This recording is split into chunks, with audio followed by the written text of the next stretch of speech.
The Olympic Park in Sochi, one of the two clusters for the 2014 Olympic Winter Games.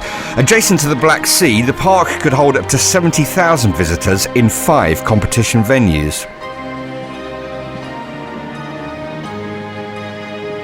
The centrepiece of the park was the Olympic cauldron, looking down on the medals plaza, which played host to the victory ceremonies each evening. The Fished Olympic Stadium was the venue for the opening and closing ceremonies and holds 40,000 spectators, and in the future will be a venue for the World Cup finals, which will be held in Russia. The 6,000 capacity Scheibe Arena is the smaller of the 2 ice hockey venues. Its design is based on the ice hockey puck. After the games, the building will be dismantled and moved to other cities in Russia.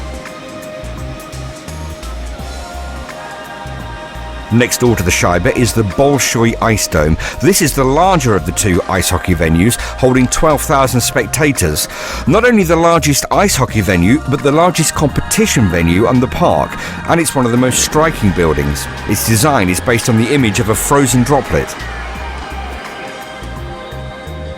The speed skating competitions were held in the Adler Arena. It cost $32.8 million to build and holds 7,500 spectators.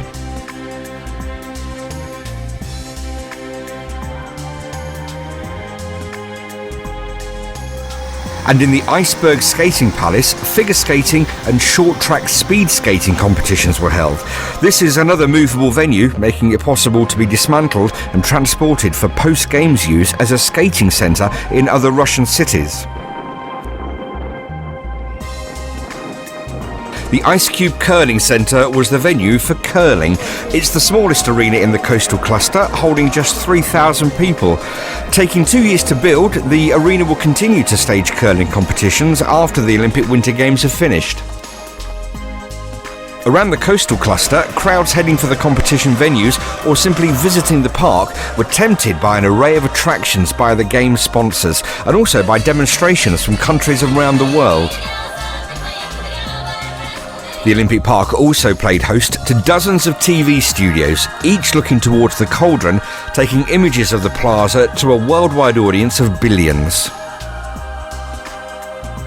At almost 7 times the size of Red Square, the 2-storey main media centre was home to more than 6,000 television and radio broadcasters, along with press writers and photographers from around 70 countries.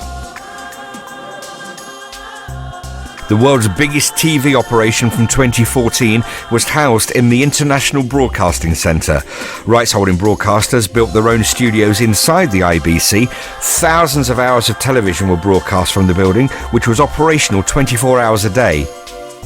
The host broadcaster, Olympic Broadcasting Services, provided pictures from all competition venues and a number of fixed cameras around the region to all rights-holding broadcasters.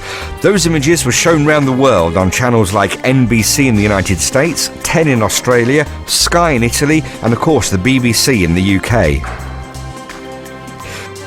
Well, 40 kilometres away from the coast is the mountain cluster. The Russky Gorky Ski Jumping Centre is a man-made construction, 2/3 of which is below the original ground level. The 2 hills are 125 metre and 95 metre flight lengths respectively. The Rosakuta Alpine Skiing Centre is a brand new complex taking 8 years to build.